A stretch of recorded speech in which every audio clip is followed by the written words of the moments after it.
Welcome back to Off the Course, the podcast where founders who haven't made their millions yet come to share honest chats and actionable advice. I'm your host Hattie, and today I'm joined by Krishana, founder of Casa Café in London and Casa Connect podcast. We're talking about community, collaboration over competition, and the real highs and lows of building a brand that brings people together.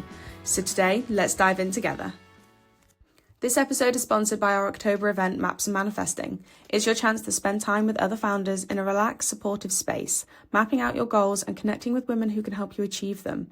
If you've ever been to an all-loon event, you'll know what these events feel like and how much value they bring. We'll be gathering at Casa, one of our favourite spots in London. Tickets are super limited, so if you want in, head to orluneuk.com and grab yours today. I can't wait to see you guys there. Hello, I am really excited to have this conversation. It's going to look a little bit different today. Rather than a podcast style, we're just going to be able to have a lovely chit chat. But first, I would love for you to introduce yourself, if that's okay. Tell us who you are, what you do, and we'll just dive straight in. Hi, Hattie. Thank you so much for setting this up. I'm so excited to speak to you. So my name is Krishana in London, in Fitzrovia. And I also have a podcast that we recently started called Casa Connect, born out of the cafe and all the amazing stories we were hearing, both at the cafe and online as well. I feel like Casa Café has really quickly become like the place. Every time I see your socials, there's more events being hosted there. How many events do you have now a week or a month? We do at least 3 a week now. It's really become kind of an event space as opposed to an ordinary coffee shop.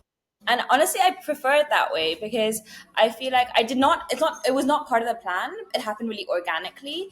But now I feel like it captures kind of all my personal passions beyond coffee. So the art workshops, the DJ events, the run clubs kind of feeds into all the stuff I like doing outside of work. So like work has essentially become play for me, which is something I've been trying to get at for the longest time. I read that book called Ikigai. I don't know if you've read it. The Japanese book about, a way to live. It's about finding kind of what you love doing, what you're good at, what you can make money from, like that intersection.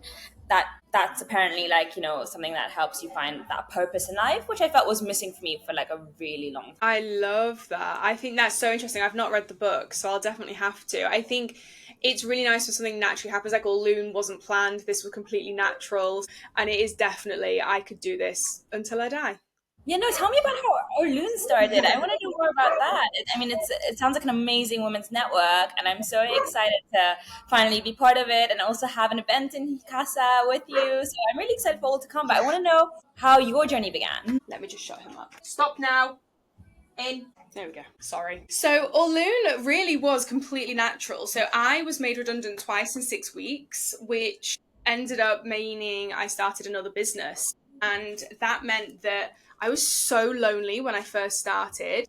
It was just like, no one gets it. None of my family own businesses. So I reached out to TikTok and said, are there any girls who just want to connect, want to be friends and go to coffee shops and work together and just share a little bit of what we're doing? And like 300 women were like, yeah, me too. And I was so shocked at the amount of people. I thought maybe like 3 would reply, but no, 300. So that's how Orlune became. And then we started the group.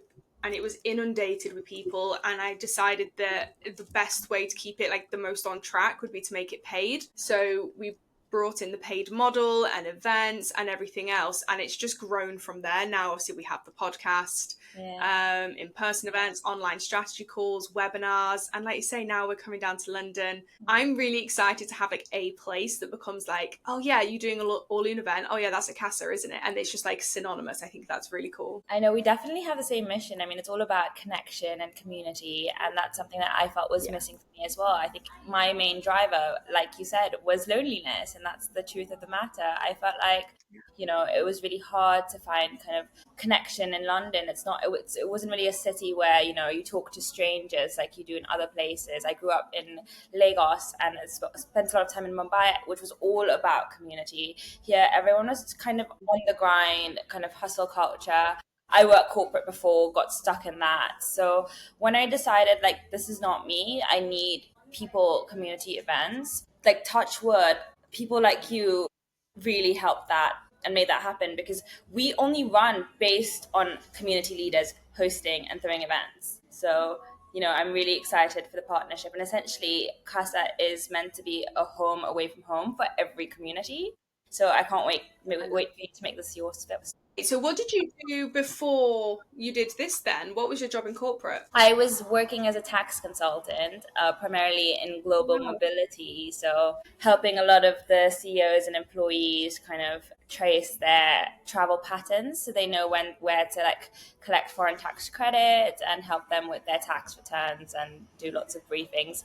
I mean, it was good when I first started because I'm learning, and I love learning. Like, my motivation for everything is just, when I feel like intellectually stimulated. But there comes a point where COVID happened, and it was just me and my laptop behind kind of screen all the time, and no human interaction, and I realized I hate what I'm doing. Yeah. So I think the biggest thing that's come out of AI is actually the opposite, that need for human connection. Like you say, so many businesses are now popping up, and the run businesses, the run events, clubs, and that was one of the things that I knew Orlune was yeah, needed, because there were all these events and groups for different hobbies. But I don't know about you, but my business is my hobby. I don't really have anything outside of that. I mean, I do run, but my business is everything. So I kind of wanted to create a group where it was okay that your business was your hobby. yeah. And you know what? It's a very new concept to me, because growing up, So going forward, do you see yourself opening up different stores? What's the plan? So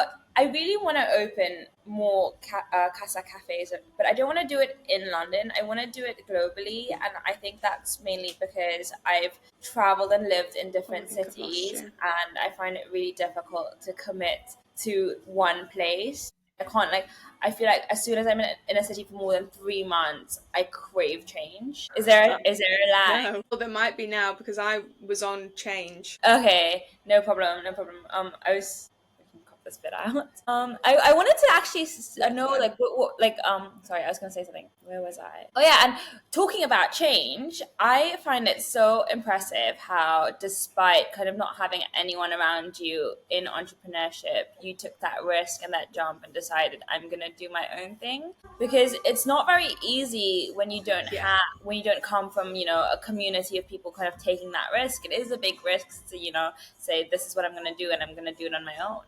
Yeah, it is rich. My family are the most risk averse family ever as well. And I think I was always growing up the one who would push boundaries, and I always wanted to be center of attention. I always wanted to be different to my family. They're amazing and they're really supportive. But I think that kind of gave me the drive. I grew up in a boarding school, so it's very community centric. So to then be thrown into something where there is, oh, no way.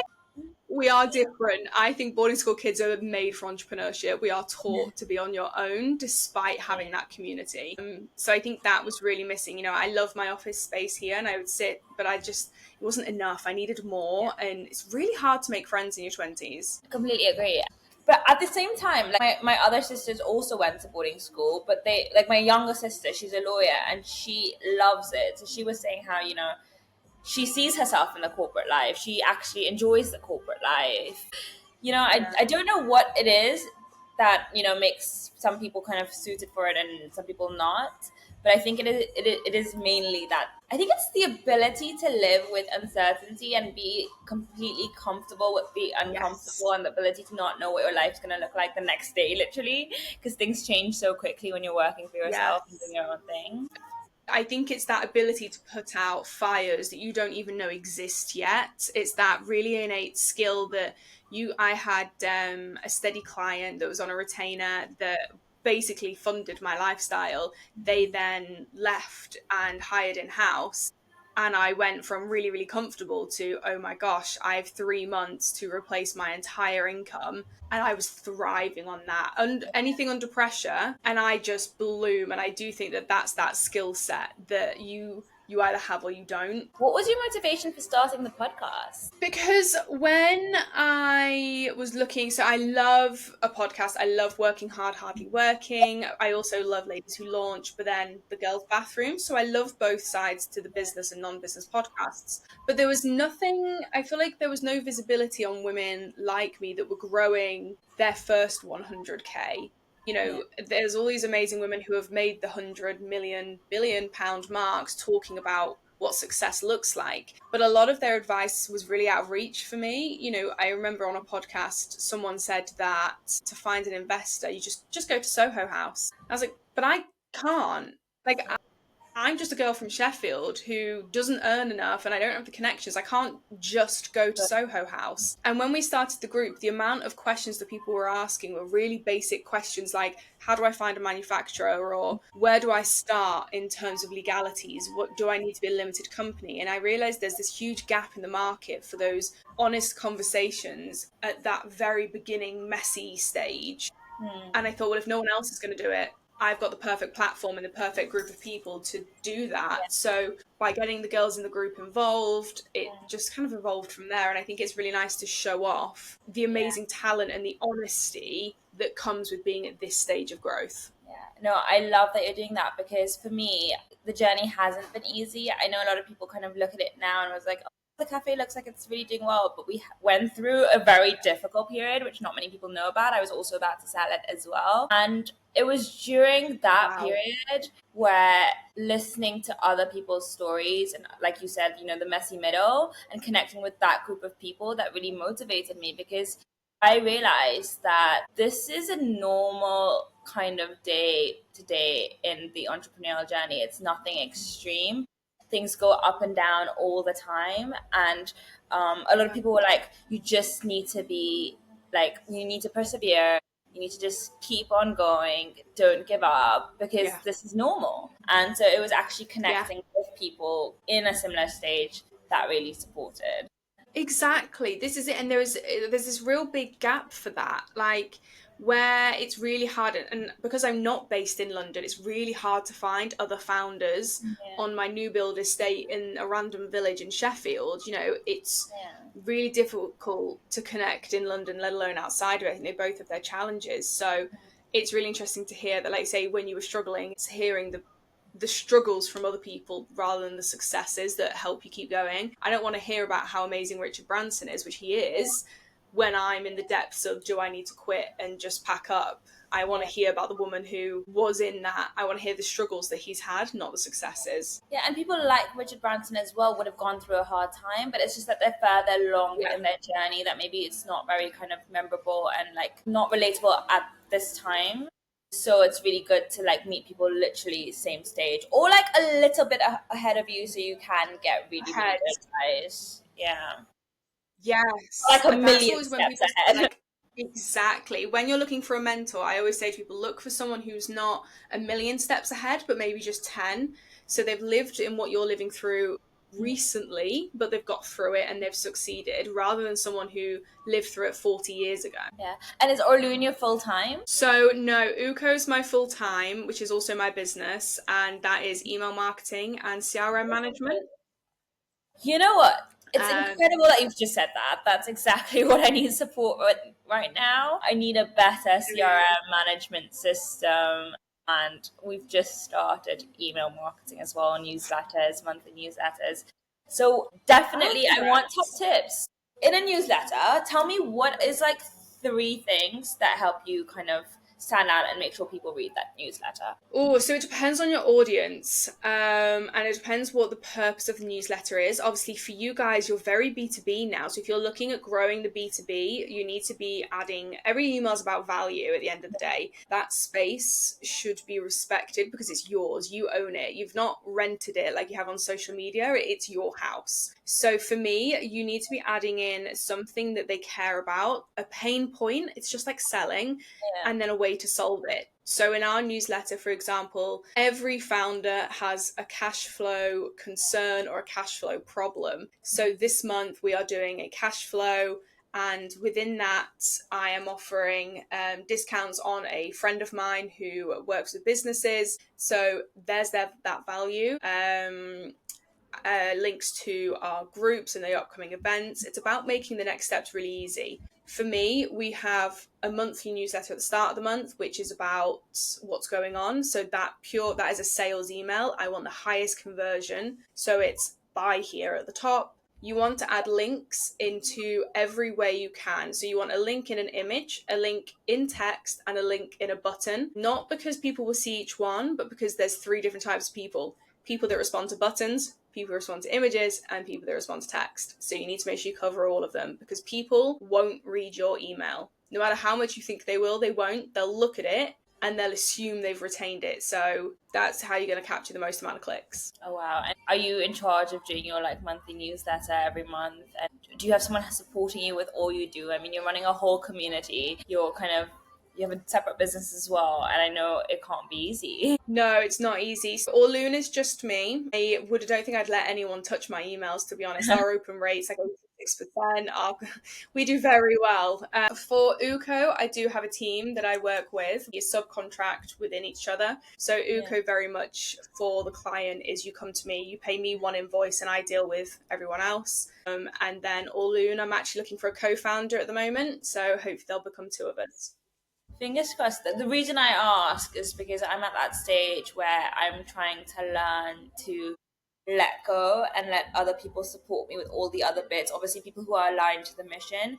Just because I feel like at the end of the day, the plan is to create something bigger than myself. For me to be able to grow, I need to do that. So I always like to hear how other people are managing kind of their delegation and kind of expansion, I guess. Yeah, for me, I had a really terrifying conversation the other day. Someone said to me that, they'd been in another founders group, a community similar to ours, and hated it, and it hadn't been the same. And she'd said that the only thing that, like, there were a few things that were different, but she had said to me that the main reason Orlune is as amazing is because it's me. And I thought, God, shit, what have I done? I have cocked this up, because if the business is so set on me being a part of it, that means I can never leave it, I can never sell it, I can never grow it beyond me. I've always got to be there. So I'm now looking at, although it kind of was a compliment, it was like, God, I now need to, like you, be able to step back and let the business still run. Yeah, no, it's a really tough one because I've had,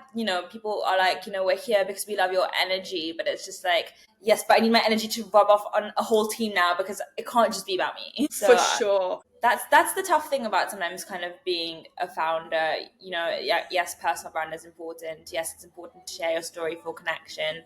But at the end of the day, you want them to connect with your product and your brand and what you're actually building. Definitely. I would recommend checking out the Riser app. The founders have actually just been on the Ladies Who Launch podcast, if you've not heard it. But it basically matches people off like your personality type, and it's like a CV platform that's not CV. Yeah. So you do a video recording and then they match you to different people. So it's a better way of finding people that are aligned with you rather than people that can just do a list of skills. Okay, I absolutely love that, and I will check it out. They've clearly tapped into a gap in the market. I mean, for the longest time, I used to say like my biggest regret is not having a co-founder because it was really tough to do everything on my own. And I know I have gaps, right? Like I'm good at X, Y, Z. I'm not really good at finances. I had to really learn that. But there's like certain things, that there's gaps in your skills. I always said I wish I had a co-founder. So I go on these apps. There's so many apps where you can like find a co-founder, but like nothing really kind of aligned. So I'm excited to check this one out. Yeah. Yeah, do you know what? It's really interesting. I'm exactly the same. I've tried the apps and it's just not working. So I am going to have a look. But I think there's definitely that gap for finding co-founders. And I think with the rise of like our generation looking for people, I think it's amazing that you've built everything without a co-founder because you've retained that. Even like, so I'm looking at introducing ambassadors for the regions. So I'll have like a London ambassador, a Northern, an X, Y, and Z as a way of people will be able to join Orlune without becoming a founder. And I guess for you, it's kind of franchising would work that way. But without doing that, it must be really hard to, like, say, let go of bits. No, there's always other ways apart from having a co-founder, I've realized. And I think I'm also exploring the other ways, different partnerships, different JVs. Yeah. At the end of the day, I feel like for me, I just need a lot of people. Sorry, I don't know what I was going to say.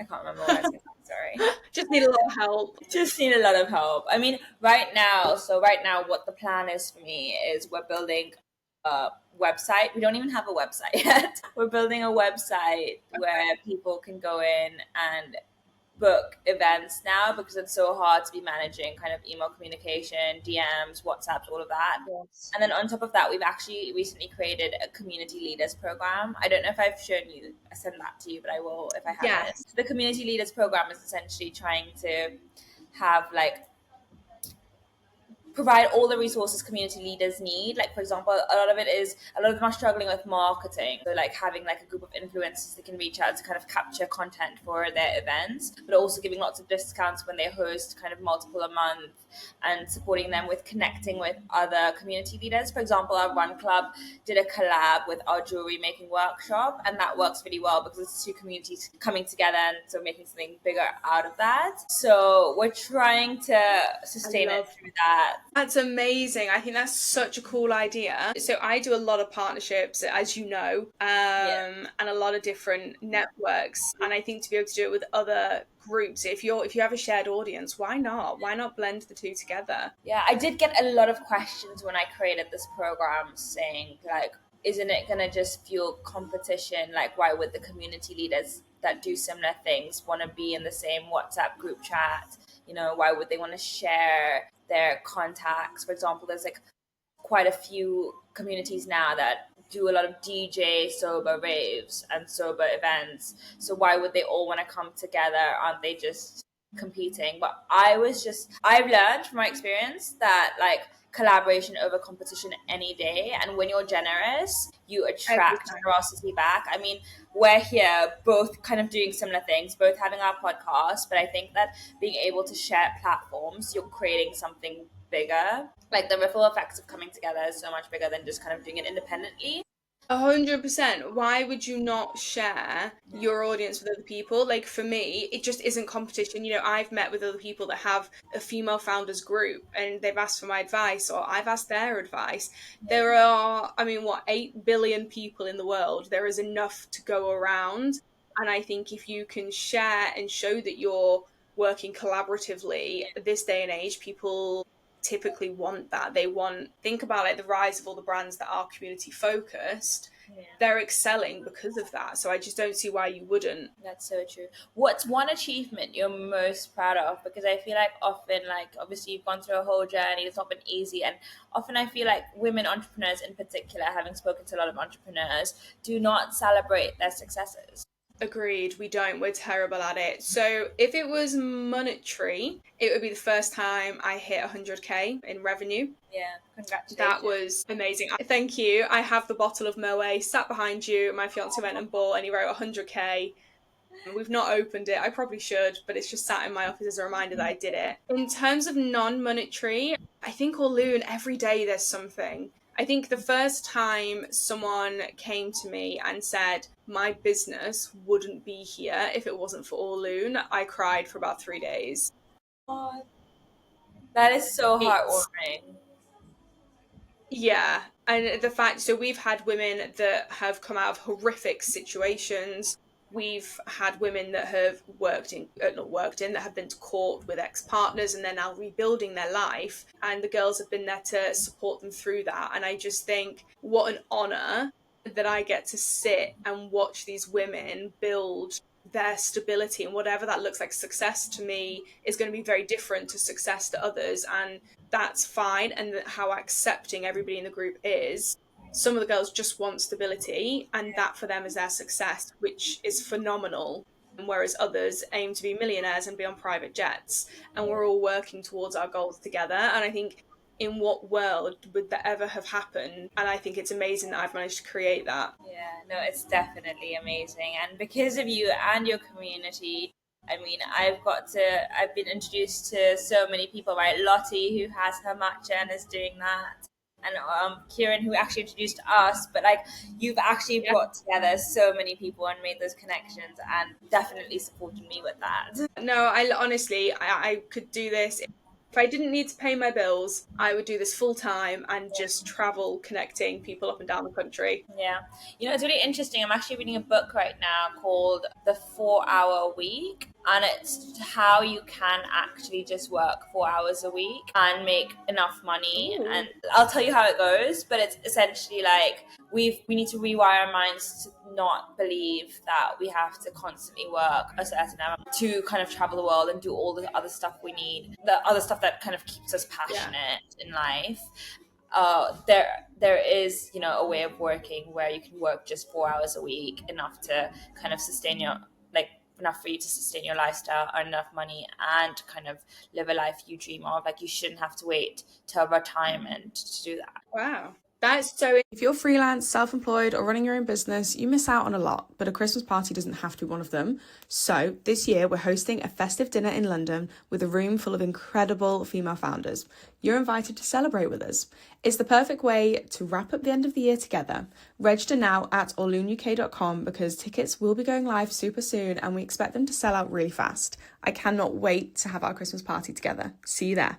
Interesting. Do you know, I love a good business book. I also love like a non-fiction book. But I've just finished the Let Them Theory by Mel Robbins, which I just think is phenomenal. And I always think like I'm quite ballsy anyway, but I definitely suffer from imposter syndrome. It'd be really interesting to know if you do too. So that I would definitely recommend reading. Okay, you know, I saw it on the bookshelf in Waterstones and I did contemplate getting it.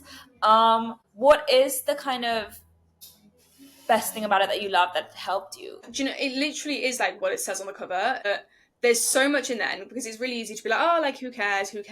But to actually have someone put in black and white, just let them do it. Like genuinely, let them. It doesn't matter. So, for example, I had an ex-partner of mine who we were in a very close community. All of my friends were his friends. It was part of a sports club, you know, the type. Yeah. And when we'd split, it had been a couple of years, and I launched Orluneuk, and I was just starting to post on TikTok. I got a notification that on an evening that I knew they were all together, they all saw my profile, and I thought, oh my God. And I remember saying to my fiance now, I was like, oh my God, they're all looking. They're all sat laughing at me. You know, I'm so embarrassed. And he was like, why? And it was the real, I knew that they were looking. I knew that they were laughing, but nothing happened. Obviously, that had literally no effect on me. And I thought, oh my God. And it sounds so simple, but I was like, it literally doesn't matter. I was like, they can sit laughing. That had no impact on me because I've got no knowledge of it. They didn't do anything to me. So I'll just let them crack on, and I still get the notifications. There's someone locally to me,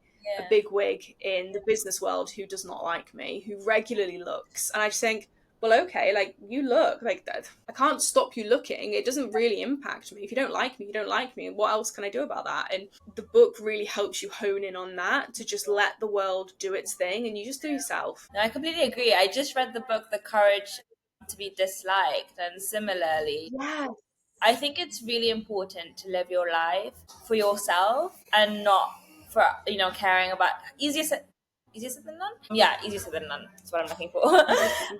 Sorry, I'm eating my words today. But yeah, I think it's really important to live your life really not caring what other people are going to think and say, because at the end of the day, you have one life and it's about you and you finding your purpose and your drive.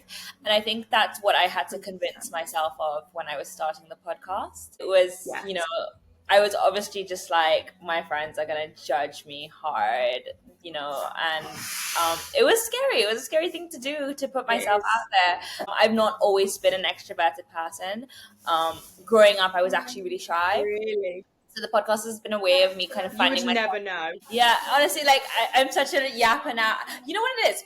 I've become so comfortable about embarrassing myself because I've done it too many times now. Yeah. Like I've just let myself embarrass myself over and over again, that the feeling just feels completely normal. And I was just telling someone recently that the feeling of comfort is now actually uncomfortable. Like when I'm feeling too comfortable and what too an amazing like I need something to do because I've just done it like so much now, but it's not always been easy. I remember when I first started Casa and things weren't really easy. Competition was intense with a bunch of coffee shops in the area. I was still learning on the job, still wasn't an expert at making a good cup of coffee, still figuring it out. And like a lot of people would ask me, oh, how are you doing? It was just obviously at a party and stuff, you're not going to be like, oh, I'm struggling a bit. So I'd be like, yeah, fine. But then I would always feel scared, like, oh, people are fully judging me, like everyone knows, you know, this is tough, all of that kind of stuff. And like one thing I realized is like not everyone genuinely wants the best for you. And I've always been like a super trusting person, but the journey has actually taught me to read people better because, you face those things where there's people who are waiting for you to fail. So that's when you just have to 100%. yourself and not really care about others. I'd be really interested to hear, like, so I've lost a good few friends and I have family that I'm no longer that close to since being a business owner. Like, have you found that as well, that there's people that you just kind of had to distance yourself from because they're not supporting you? Yeah, definitely. Like, I don't know if you believe in kind of the evil eye, but I know it's a very Eastern culture thing where, like, when you're doing well, kind of people put like this bad energy on you and like things go wrong. So I've definitely had to distance myself when I felt like people are giving me bad vibes. No, I've never heard of that. Have you ever seen, I like, evil completely eye agree, though. bracelets and evil eye like jewelry that everyone's wearing, and really like Arabic culture, Indian culture, all of this Eastern philosophy. I don't know how much I believe in it, to be honest. So I don't think I really believe in it, but I believe in like energy. I agree. I think in the same way that if you walk in a room and people have been talking about you, you can feel it. Or if your parents were fighting as a kid, you would know. You would know. wouldn't, they don't say anything, but you can feel it. And I think if you can feel that, then you can feel the good, you can feel everything. And that's kind of like what I bring it down to. If I'm, I did a post on LinkedIn recently, actually. I had a friend, I said, oh, can you take a picture of me? I'm just going to, shuffle and kind of do like a very aesthetic picture of the coffee. And they were like, why? You don't have many followers. I was like, oh, right.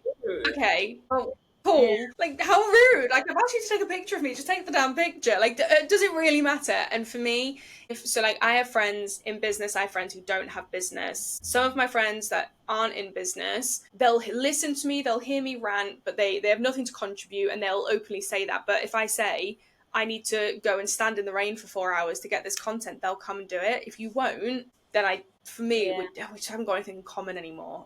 That's a really hard pill to swallow. Yeah, no, I always say this: the entrepreneurship journey is a personal development journey, and it really also shows you, who are your people and who are not. I don't know if you. I was talking to someone.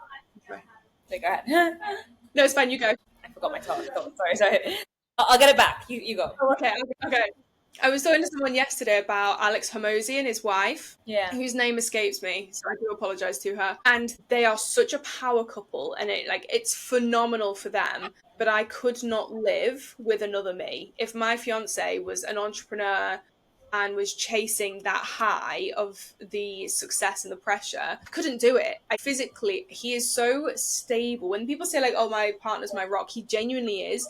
He's so stable and secure. I need that to like cling to so that I can be chaotic. And I think that's with my friends as well. I have some that are chaotic like me and some that are stable, and I need both to balance me out. You need the yin and the yang. I always think about this. I mean, I'm single right now, so I sometimes think like, would I be better suited to someone kind of a little bit similar to me, or do I need more grounding? And like you said, I think I do need someone a little bit more. I'm really, really impulsive and really, really like, crazy as well.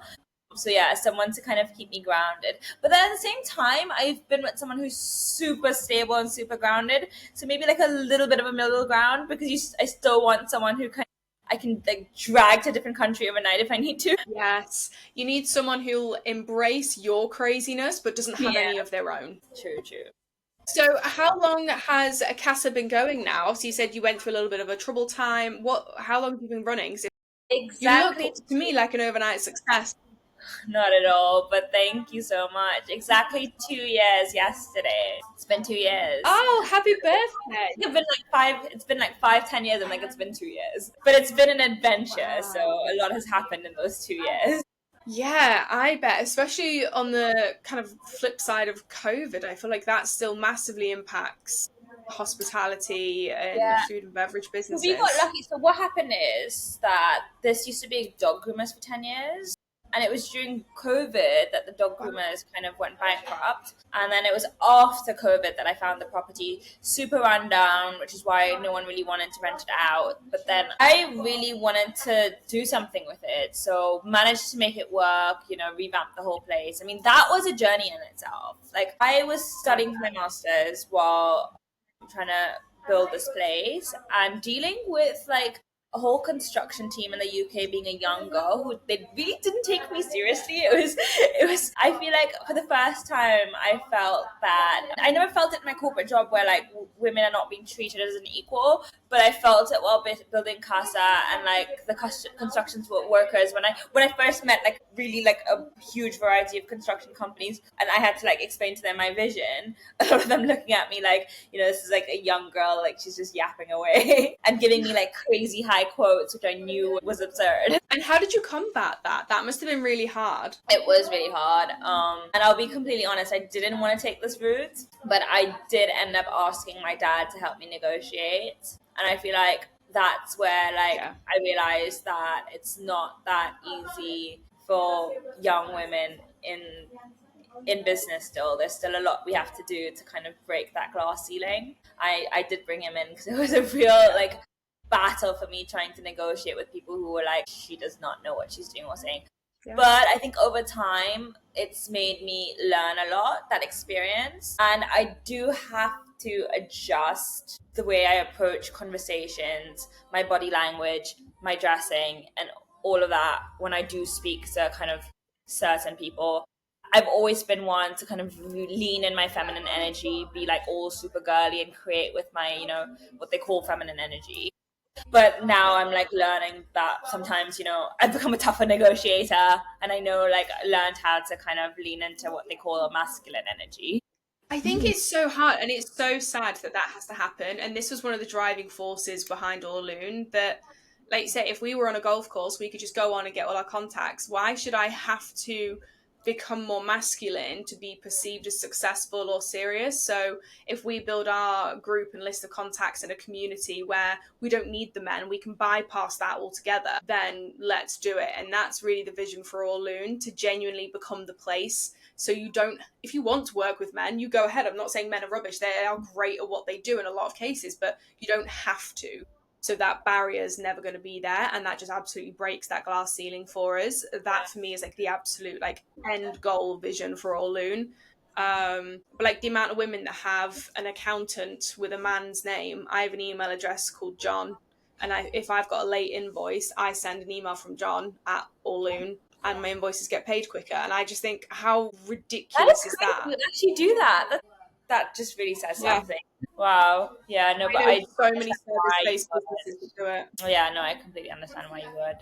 It honestly, it's ridiculous. And I think it does ruin it. Like the few ruin it for the many. I've worked with some amazing clients, male and female, who have been very supportive of me and what I want to do, but there's that few. I remember sitting in an office and hearing a salesperson go, "Oh, I don't want to do this. I just want to be on the golf course because that's where real businesses are built." And I was sat there like, not mine. Yeah, it's very interesting because I have an all-female team, and it's not done on purpose. Like, it's not because I didn't want to hire any male baristas or anything.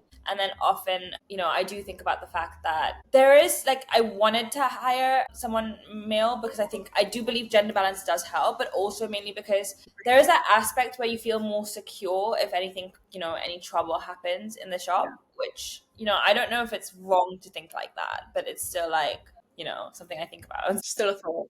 Yeah. Yeah, I see where you would. It's sad that we have to think like that. Like, obviously on my hunt for a co-founder, I've said I would hire a man. Like, I have no problems with a male being a co-founder as long as they truly understand what we're doing and why we're doing it. I don't want to bring anybody on, male or female, who doesn't fully appreciate the importance of what we're doing, and I don't think a man ever could. But if they can and they can demonstrate that, then absolutely, let's work together. But I think it would just be harder for them to understand that. Do you have any mentors that are male as part of Orlune's community? So we had one join who they asked if they could join, and I really ummed and ahed about it. So they were non-binary. I'm going to make sure I get this right. I don't want to offend anyone. I want to make sure I'm correct. They were non-binary, but on the masculine side. I don't know how to word this without it being offensive. It's so difficult.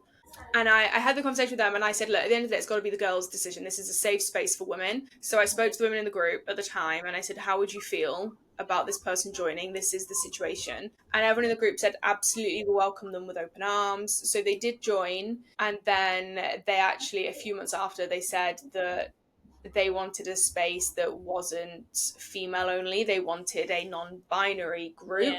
So they were going to leave, and actually the female, because Orlune is very girly. It's a girly group, for girls, by girls, and it's unapologetically feminine. It always will be. I like that you use the word unapologetically. Always. There is a reason our logo is pink and yellow. I will never apologize for wanting to be feminine. I like pink things. I like to be girly. That doesn't make me any less talented at what I do. I agree. And that is a hill I will die on. No, I love that. Giving full Legally Blonde. Absolutely. Our favorite film. Phenomenal. I love all the skits. I've got a series on TikTok called Boardroom to Bedroom, and the Legally Blonde intro is the outro to that. So that's inspired. That. Great film. So what's next for you and for Casa? What's the plan? Is it just to grow B2B? Are you opening more stores? Are you growing more events? What's the plan? So definitely to grow B2B and looking at maybe opening something, maybe Mumbai or Dubai, which is where my other roots are. But currently I realize that I am loving podcast. I didn't realize I would love meeting so many different people, having really, really interesting conversations. The podcast has opened doors to so many ideas, so many opportunities that I'm kind of going with the flow. I don't have a solid plan. I'm seeing where it takes me. But I never thought I would ever be kind of in a room speaking to, authors, actors, directors, tech founders, women who've gone from absolutely nothing to growing an empire. And I've just been enjoying that conversation so much. Nothing has come of it business-wise. I'm not monetizing it. The podcast itself, opportunities have come where, for example, people who've been on the podcast are renting space in Casa to host their events. Authors are running book clubs at Casa. So there's been a good kind of synergy between the two. So I'm looking at really just focusing on the podcast and trying to grow that out, because not only helping business-wise, but I think that I'm just so passionate about it. Every Sunday when we record the podcast, I'm so happy. I'm skipping home after amazing conversations. What about you? What's next for Orlune? I think podcast is so underrated. So for us, we're really leaning into a steady stream of events. Obviously, we're launching Maps and Manifesting, as you know, which will be, again, unapologetically feminine way for feedback and to grow your business. I've also got a couple of partnerships. I literally had a meeting before this with an amazing business owner. So I'm really hoping to grow that and make Orlune as valuable as possible. But at the minute, I just want to be creating a space that is so valuable that you'd kind of be an idiot not to join. So that's the plan for now. I have big world domination plans, but for now, I just want to create something that's so valuable that it's a no-brainer that women would just join when they start a business. Yeah, no, I absolutely love that. And I think that definitely see it growing really, really big and world domination for sure, not just the UK. Thanks. And if you hear of any speaking opportunities, that is my 2026 goal. I want to be up on stages. I want to be talking about what we do, why it's so important, and how to connect women and how to. I have a sales background, so my plan is to really lean into that. So that's the 2026 goal for us. I love that for you. And there are so many in London. In fact, we are starting kind of monthly panel events with people like yourself, because again, there's a need. People want to hear stories. We had one with the we had one on it. I'm forgetting all three of the names. We had one with 3 people. I don't know if you've heard of Nyla. Anyways, I'll send you the link to that series, but let me know if you want to be part of the next one. Yes, please. I would love to. That would be amazing. Sorry, I don't know if this is fully recorded, but we can edit these bits. Yeah, I can. It records on your laptop and it records on mine, and then it merges them so we can edit whatever. Okay, so just like not for this podcast, but off camera, basically. I mean, if it's useful, we can have it on camera. But yeah, so Casa Connect is doing monthly in series events where we want to get like amazing speakers to come in and everyone to just come and network and enjoy the space and listen to people like yourself that's building community. We've done one before which was a huge success. Why people enjoyed it so much was it's an intimate room of 40 people and everyone gets an opportunity to introduce themselves, and everyone had found a person that they really connected with and they had a contact that they took away that was meaningful to their business, but also like more long term, not just like a hi, I met this person that they met, they were cool, but something that they continue the relationship. So definitely would love to co-host more events like that with yourself, because I think that there's great synergies in what we do. Yeah, I'd love to do that. I think that sounds really cool, and like I say, it's very much aligned. So yeah, definitely. Amazing. Fab. Well, thank you so much. It's been really nice to talk to you. I feel like it's a week, isn't it? And then I'll be down your way anyway, so we'll be able to get a nice picture for the thumbnail, which will be cool. Yeah, thank you so much for doing this with me. It's been amazing talking to you. I can't wait to meet you in person. I know. I'm so excited. Honestly, thank you so much. And this is going to be the start of so many events, I'm sure. Yeah, let's do it. See you soon. Bye. Right, take care. See you soon. Bye. Thanks so much for listening to Orluneuk Off the Course, the space where women building businesses don't do it alone. If you loved today's episode, make sure to hit subscribe, leave us a review, and share it with a fellow founder who needs to hear this. I'm Hattie, and I'll see you next time.